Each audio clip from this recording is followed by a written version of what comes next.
Fry, এই হলো তার ফাইনাল লুক। বাচ্চাদেরকে আসলে সমুদ্রের মাছ খাওয়ানো উচিত, কিন্তু অনেক বাচ্চারা আছে খায় না, তো তাদের জন্য আজকের ভিডিওটা।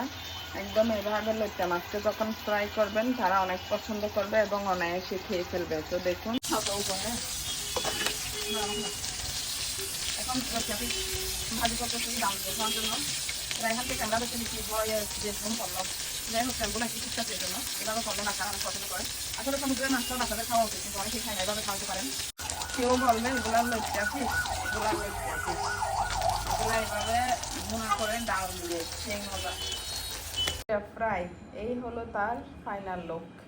এভাবে যদি বাচ্চাদেরকে দেন মুছুর মুছুর করে খেয়ে ফেলবে। এ খেয়ে দেখাও তো রায়হান। অনেক গরম। মুখটা এগুলা হলে আর কিছু লাগে না।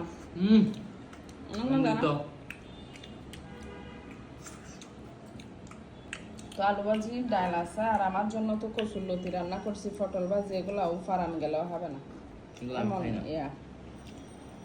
তোমরা খাওয়া যায়। এভাবে বাচ্চাদেরকে খাওয়াবেন, এগুলো খাওয়ানো উচিত, যেহেতু সামুদ্রিক মাছ অনেক উপকারিতা।